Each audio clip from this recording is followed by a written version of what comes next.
The streets will never make you grow. It's not a seed, it's a gutter. There's no happy endings in this life. So this is my message to you.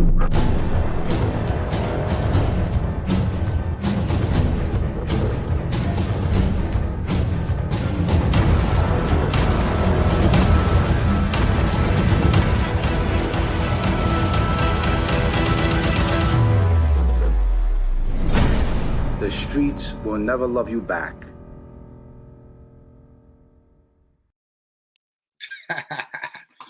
Pow. Bang. Anyway, what's up, guys? No one's in the chat right now. This is a surprise. I just wanted to come on. I was actually going to do a video. I said, you know what? Let me go live. So I got a couple Beth Avenue stories I'm going to share with you today. I know you guys like my Beth Avenue stories, so I'm going to give you a few of them today. I got a couple photos. Now, growing up in the neighborhood, I was very fortunate at the time, growing up the time I did, around real people back then, real wise guys. The neighborhood was controlled by the mob. At that time, there was good mobsters back then. Nothing compared to the mobsters now. Guys back then were real guys. I'm talking about growing up in that neighborhood. These guys, if they went out to a restaurant, they always faced the door. They never had their back to the door. And they always had a pistol on them. You know, looking back, talking about Georgie Adamo's father, Georgie Crowbar, he was a legitimate tough guy. Eddie Leno, Charlie LaRocca, Frankie Hart, Joe Sis, Beansy, Frankie DeChico, Spero was one of them. And Georgie DeChico, a lot of guys back then. I mean, these guys made their bones. They were legitimate wise guys, and they were the real deal. Nothing compared today. Today, if you do a 5-year bid, a 10-year bid, you come home, and one of the families, they take you, they straighten you out. But you can never earn the way people earned years ago. And the old timers taught you the right way. They taught you to be tough when you had to be tough. And even when you were a kid, you were tough. You made a name for yourself. You made your bones. You destroyed yourself. You did a bit in jail. But then back in the 80s and the 90s, that's when things were getting serious and things were getting crazy. People were killing people for no reason. They were just running up on people just to get a body and get a name for themselves. Crack cocaine was involved in the street. People were making money off it, and things were a lot different back then. Now, I got some photos I'm going to throw up, and I'm going to talk about certain stories. Okay? So, this is a photo of little Georgie Adamo and Anthony Spero back in the day when Anthony Spero stood in and he became little Georgie Adamo's godfather. He was really little Georgie Adamo's wise guy uncle. And I say wise guy uncle because, you know, he wasn't blood uncle. You know, when you have an uncle and he's your blood, he's related to you. Anthony Spero was very friendly with Georgie Crowbar. And Georgie Crowbar was very well respected in the neighborhood. Unfortunately, Jerry Papa killed Georgie Crowbar and Charlie LaRocca, and they left them in front of Carmine Persico's house, gag-tied in a van. And later on, Jerry Papa ends up getting killed by a guy named Red Hot. Red Hot was red hot for sure. You know what? I probably would do the same thing. Walk right in there, shoot Jerry Papa right in his face, and walk out like nothing happened. But back then, Georgie Crowbar had a lot of respect, and he had a lot of friends. I have a lot of photos I'm going to share with you. Now, I also got some new photos that I'm going to hold on to. I'm going to do a story on Georgie Crowbar later on, maybe this month sometime. I'm going to have photos with Eddie Leno, Charlie LaRocca, Frankie Hart, who got blown up with Frankie DeChico. But Georgie Crowbar back then was very well respected. And if he wasn't getting murdered, he would have definitely became a high-ranking guy in probably the Bonanno or the Colombo family. Not sure what family he would have been made in, but he would have definitely been made. These guys were making big money back in the day with the Babanya, tons of money. So here's a couple other photos I'm going to throw up. That's a photo of me, Paulie G, and little Georgie Adamo. That's when me and Paulie G went to go visit Georgie in Elmira. Georgie did a bid. I think Georgie was maybe 18, 19 years old at that time. Here's a photo of me dancing with Mikey Scar's mother in the background with the tuxedo and the bow tie. That's Robert Fabiano. That's Tony Marie's father. That's Tony Marie and Mikey Scar's wedding. That might have been 1984 sometime. I was maybe 15 years old in this photo. And at this time, I was also selling pot for Georgie Conti, a wise guy in the Lucchese crew. What happened was we had problems with Georgie Conti. And later on, I asked Michael to help me, Mikey Scars. At that time, Mikey Scars was not a wise guy. He goes to his father-in-law, that guy in the tuxedo that's behind Mikey Scars' mother. That's Robert Fabiano. He was a wise guy with the Gambinos. And I went to go talk to Robert Fabiano and explain to him that I had a problem with Georgie Conti.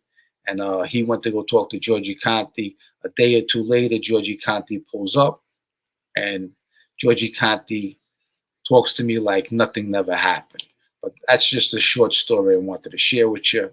This is also a photo of Mikey Scars, and you see Tony Marie going into the limousine. That's Tommy Reynolds, and that's me with 2 boxes of rice in my hands. Back then, I had the Pumas on, and Mikey Scars is talking to us. And at the end of the day, we went to Mikey Scars' wedding. But those were really good times back then. And I'm going to share another story with you that I wanted to. This is a guy by the name of Paulie Zach. Now, Paulie Zach, back in the day, was a Gambino wise guy. He got straightened out sometime in the 1950s.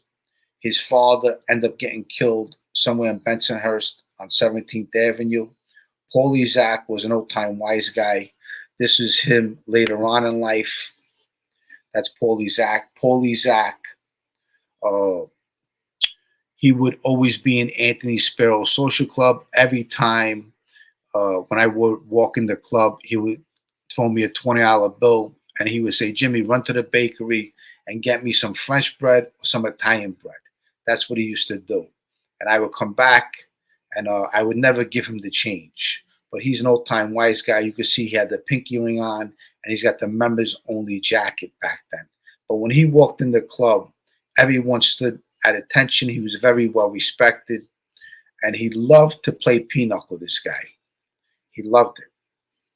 And if he was losing, he was a bad loser. The table would go flying up in the air, and everyone else would just scatter, and they would probably walk out of the club because they didn't want no problems with Paulie Zach. Paulie Zach was the real deal. But I'm going to tell you a story one time when I was sitting in a social club, and Paulie Zach is playing cards with this guy. This guy is Patty Boxcars. Patty Boxcars was a soldier in the Bonanno crime family. His name was Pasquale Cosoleto. Cosoleto. That was his name. And he was a wise guy with the Bonannos. He owned Stacy's Car Service, located on Bay 11th and Bath Avenue. His son, Petey, eventually became a wise guy. He got him straightened out. But Patty Boxcars, he was always yelling and screaming. He would take action, and he would sell fireworks in the back of Stacy Car Service. There was a garage back there, and anyone who bought fireworks, he would walk them back there like it was a legitimate thing. Back then, selling fireworks was like today selling pot in a candy store.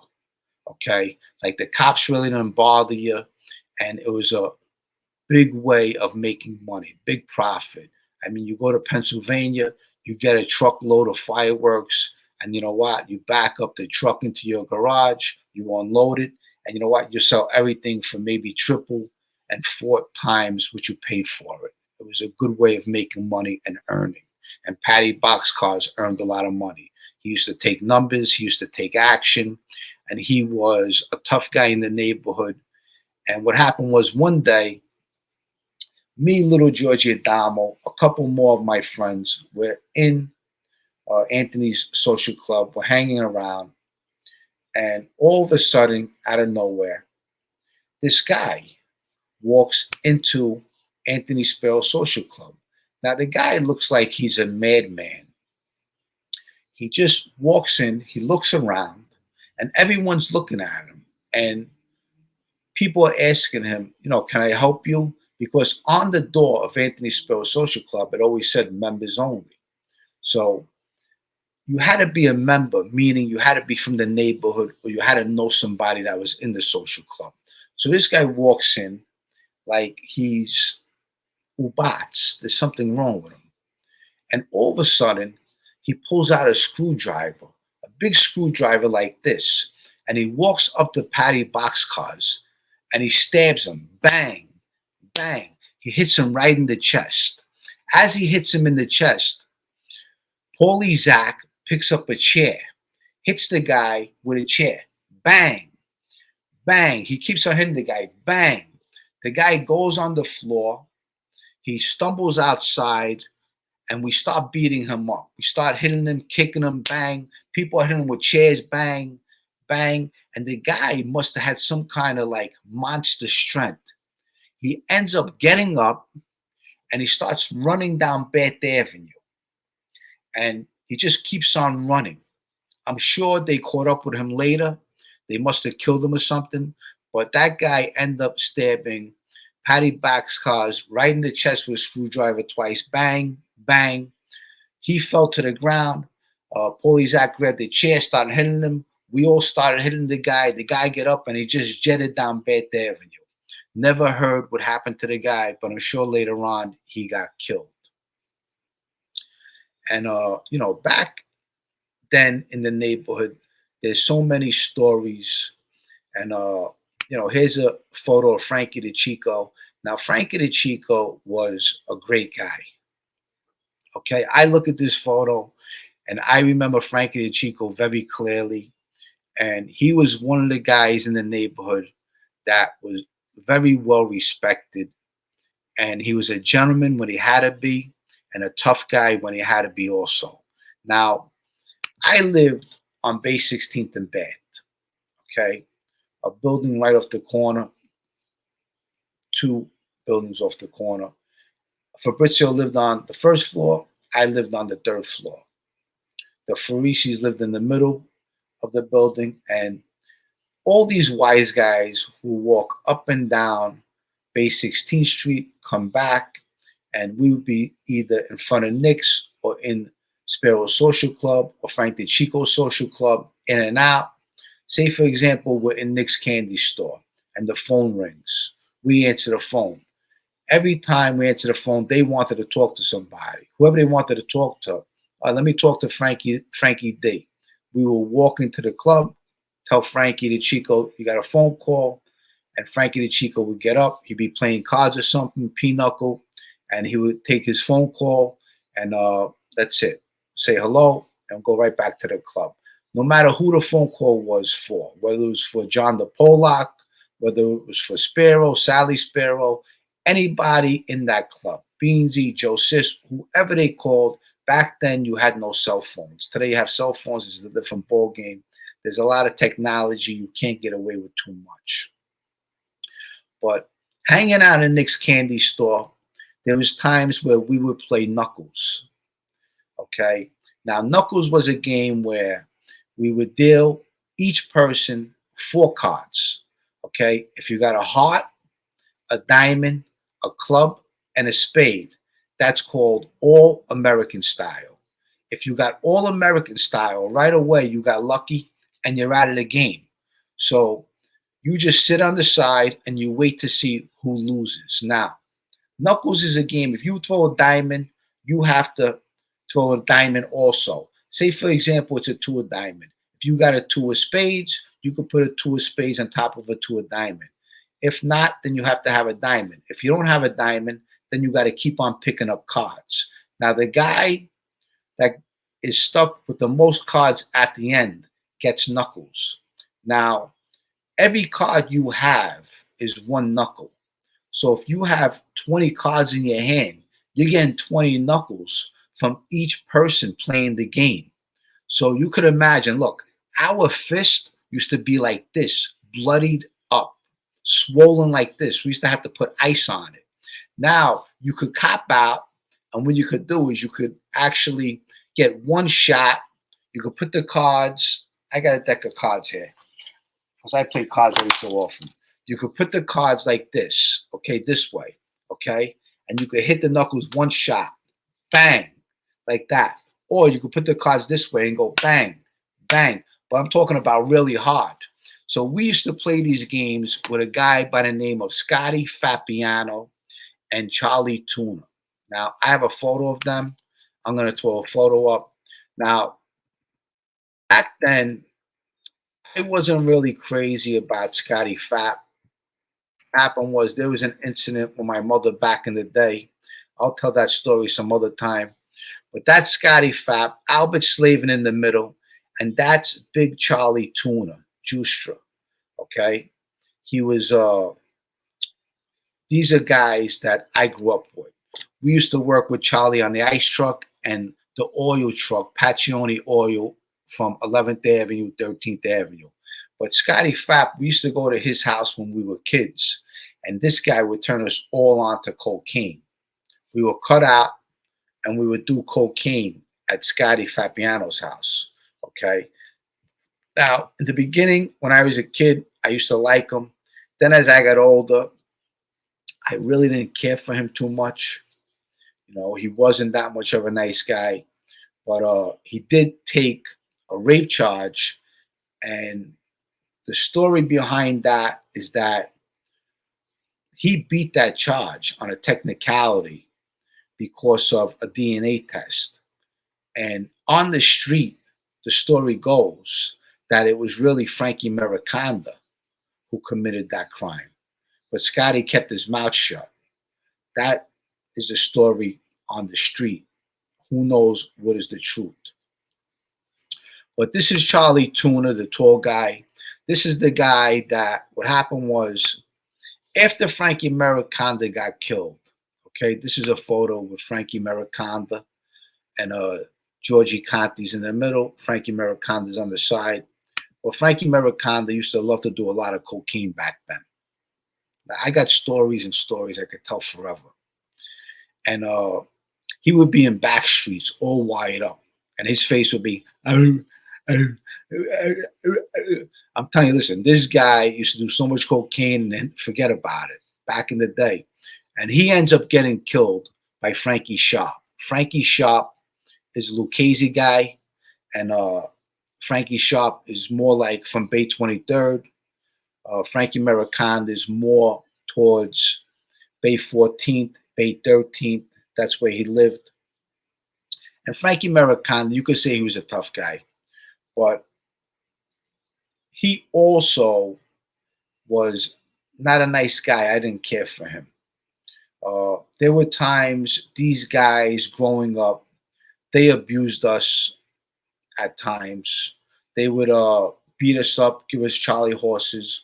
But at that time, that's the way we grew up. And this is what made us become the Bath Avenue crew. And the story behind John Polio, I'm going to get into John Polio. What happened was, you know, for some reason, Georgie Conti and Frankie Mericonda didn't like John Polio. Okay. I know for a fact Frankie Mericonda was in the car when Georgie Conti killed John Polio. It might have been Frankie Mariconda is the one who shot him, but Frankie Mariconda did not like John Polio.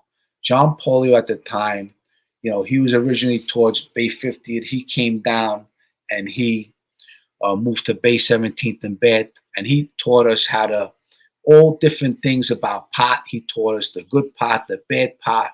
When we were growing up, the pot was you had the dirt weed, you had the sensimillion, you had the skunk weed, and you had the tie stick.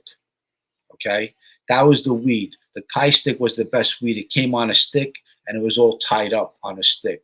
That was the best weed. But we used to get that weed off of Georgie Conti, and we used to get like quarter pounds at a time, half a pounds at a time. We would bag it up, sell it, give them the money, get more stuff like that. But at that time, everyone had pot spots. So this is a way of making money. And we were also working with Mikey Scars. Mikey Scars would pick us up in the morning, and we would go in his big Lincoln, and we would drive down to first Mikey Scars had his own produce place, and then he ends up working for the Castellanos, Frankie Castellano, Peter Castellano. But the Castellanos were good people. They were business people. They owned all the Western beefs. Now the Western beefs are huge. They got their own farms now, these people. But those people were always kind and polite people, business oriented. And they always try to put us in the right direction. Mikey Scars was actually one of the better guys in my neighborhood. He used to love to play football with us. He would toss the football around. We would go to 17th Avenue Park, toss the football around, choose teams up and play two-hand touch, but we would also tackle. We would have fun with it. But that's how he was. Back in the day, we grew up rough. There was no easy times back then. As soon as you left the house, you got Charlie horses, and and you had to fight, whether you won or you lost. You had to fight. It was a different time back then. But Frankie Mariconda ends up getting killed after they killed John Polio. And when Frankie Mariconda got killed, Frankie Joya and his cousin Frankie Sharp killed Frankie Mariconda. It was over a girl. But when he got killed, Georgie Conti thought that the Bath Avenue crew had something to do with it, because Frankie Mariconda and Georgie Conti is the ones who killed John Polio. Now, this is a secret I'm going to share with you, what a lot of people don't know, is that John Polio's sister married my mother's brother. So John Polio would have been related to me through marriage. That's something people don't know. And also what people don't know, and maybe if you do now, is that if little Georgie Adamo was alive, little Georgie Adamo would have been my children's uncle. Okay, because I have children with his sister. Okay, so there's a big connection there between me, John Polio, and Georgie Adamo that a lot of people don't know. Okay, so when I talk about Georgie Crowbar, Georgie Adamo's father, those are my children's grandfather. Okay, so surprise, surprise. This way, all you guys know that out there. Okay, that's why I keep on talking about my friends. I try to keep them alive. So going back, we used to play Knuckles in Nick's Candy Store. Our Knuckles used to be huge. Forget about it. But this guy, Charlie Tuna, I want to get to the story. Not sure if you heard it. What happened was, after they killed Frankie Mariconda, around this time, they end up killing little Georgie Adamo. Little Georgie Adamo, he robs a drug dealer. Let me show you this picture too, but before I get into that. This is a picture when we all used to work in Western Beef. That's me, little Georgie Adamo in the middle with the Western Beef hat. That's Albert Slavin on the side. And behind Georgie Adamo putting up the horns is my brother John. And on the side is another friend, Paulie. Okay? But those are Western Beef days. Those are the days that Mikey Scars would pick us up and we would all go in his car. We would listen to Donna Summer, James Brown, all the old disco back in the day. And those were great memories, I tell you. Mikey Scars controlled the whole place. We ran the fruit department. And what we used to do is in East Orange, New Jersey, we would get the tomatoes and we would throw them at each other. Say little Georgie would be maybe 20 feet away and he'd be working. I grab a tomato and I would just toss it at him. Bang. I hit him like in back of his head. Then he would start throwing apples at me. But Frankie Castellano would get a kick out of all of us. We were little wild kids. And every so often I would have fights, fist fights with some of the kids in the neighborhood because they would come in, they would think they were tough, and I would step outside with them, and Mikey Scars would just watch me, and I would fight with them. Sometimes they get the best of you, sometimes you get the best of them, but as long as you fought, that's the way it was back then. But Charlie Tuna, after they killed Georgie Adamo, Charlie Tuna gives me a call because what we did was we retaliated on little Georgie Adamo. Some kid, Fat Stevie, kills little Georgie Adamo. Georgie jumps in the car. He pulls out a knife and he goes to rob Fat Stevie. The guy in the car is also some kid, Neil. And they refuse to give Georgie the money. They end up pulling out a knife on Georgie. They stick him. I'm not sure they meant to kill him. I don't think they meant to kill him. But they might have stuck him once. If they stuck him twice, then they meant to kill him. If they stuck him once, I don't know. But Georgie jumps out of the car and he falls to the floor and he collapses a couple houses away from his house. Okay, at that time. It was a sad time because, another kid, his life has been taken. And, when you start seeing your friends getting killed, you want revenge.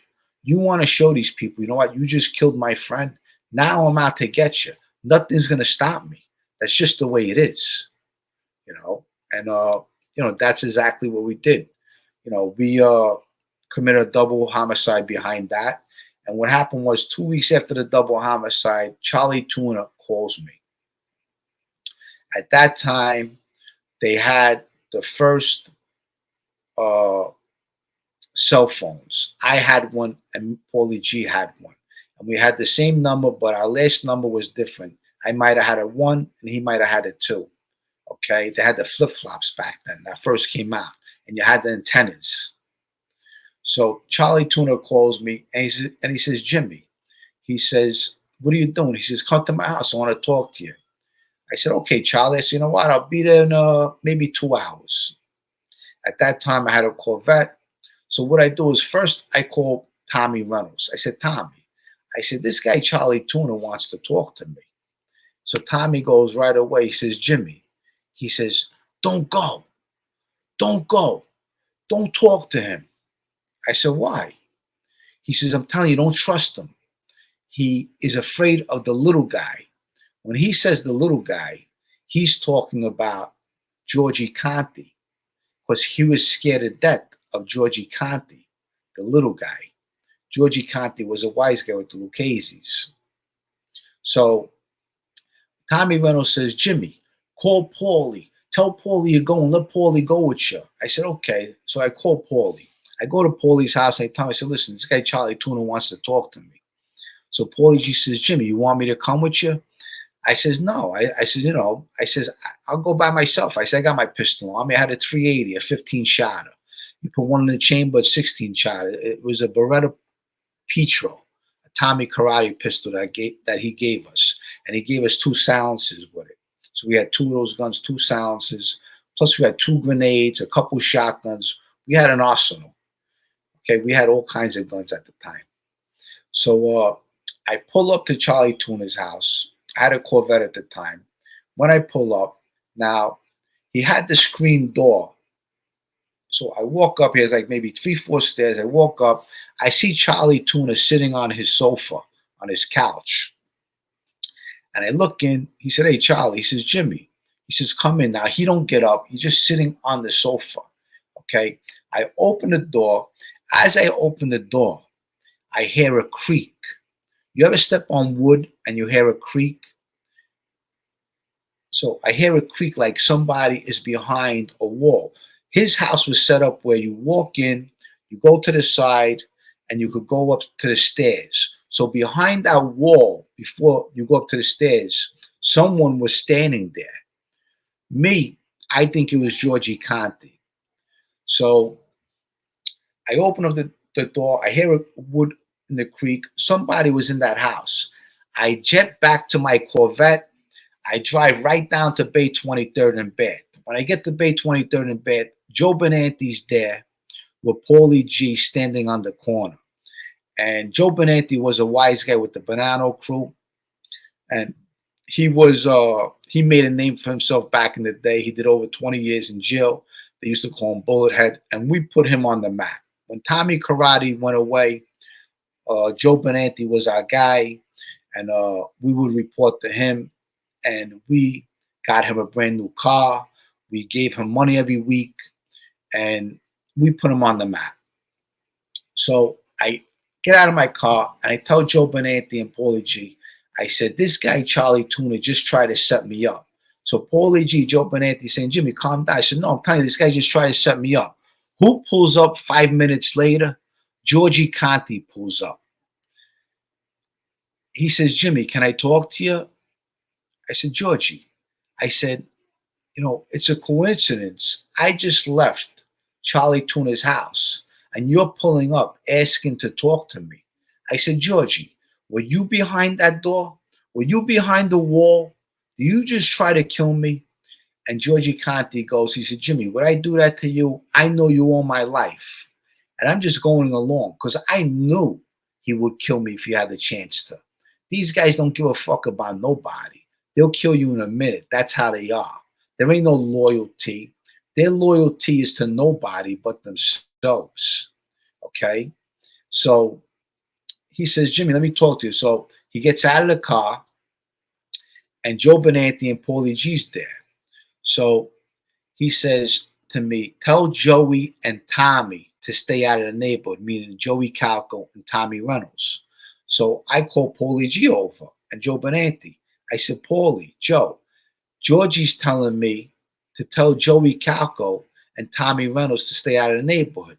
So Paulie G says, what's the problem, Georgie? You know what I mean? What's going on here? Okay. And I'm telling Georgie, were you in that house? Did you just try to kill me? And he's swearing up and down, no. So Paulie G tells him, he says, Georgie, what's up? So he explains to Paulie G that he knows that Joey Calco and Tommy Reynolds killed the kid Neil and the uncle, which we just committed that murder about 2-3 weeks ago. So Paulie G tells Georgie Conti, he says, Georgie, he says, remember John Polio? You killed John Polio, right? Well, now we're even. You killed one of ours, we killed 2 of yours. That's the way Paulie G was. And Paulie G had John Polio's memory piece on his leg. Paulie G was your friend to the end. I could never find a friend like that kid. And the way they took him out was a scumbag move. I'd rather see an enemy kill him. But Paulie G told Georgie Conti, and Georgie Conti just looked at him. And he didn't know what to say. Because Paulie G was a tough guy in the neighborhood. And it's terrible the way he went out. His own friend killed him. A real scumbag lowlife killed him. But anyway, that's a quick Bath Avenue story for you. I hope you enjoyed those stories. I wanted to share them with you all. This was just a quick video just to give you an idea. But this guy is Charlie Tuna, the big guy. This is the guy that tried to set me up. Georgie Conti was definitely behind that door at that time. That's Georgie Conti in the middle. Frankie Mariconda on the side. I think that's his wedding day. And, you know, these guys back in the day, you could never trust them. Never, ever, ever. And believe me, I was lucky that I was smart enough to not go into that house. If I walk in that house, my friends never see me again. I'm a statistic. Never to be found. I would have been on someone's indictment later on in life. Just like all the other people, like a Wild Bill and all these other people where they call you in and they kill you. But I hope you enjoyed these stories. And that's the way I grew up. There's so many more stories to come. I want to talk about more about Georgie Crowbar. I have lots of photos of him at baptism with Frankie Hart, the guy who got blown up with Frankie the Chico, and Charlie Rocca, and Eddie Leno when he baptized little Georgie. This is a photo of John Polio, me, little Georgie Adamo in the middle. This is when little Georgie Adamo was the leader of our crew. They end up killing John Polio. He's one of our first friends that were murdered at the age of 19 years old. That's what these guys did. They were no better than Joey Calco, killing 19-year-old kids. Real pieces of fucking shit out there, I'll tell you. And you know what?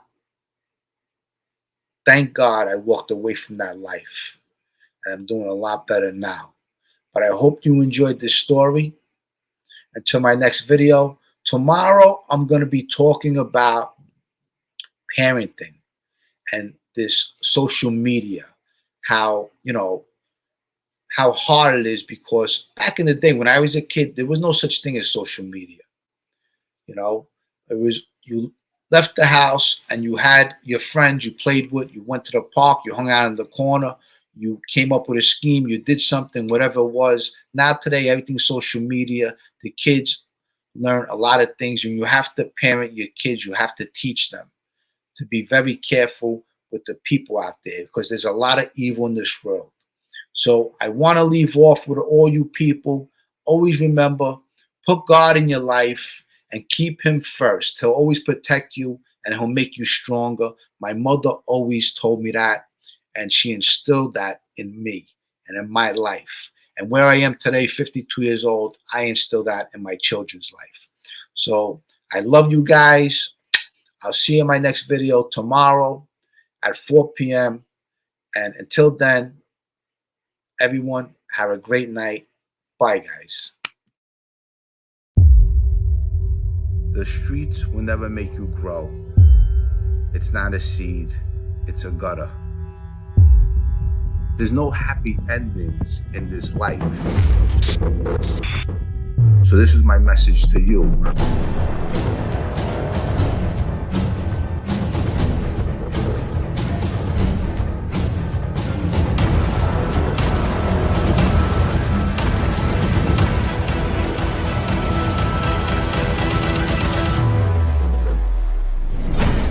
The streets will never love you back.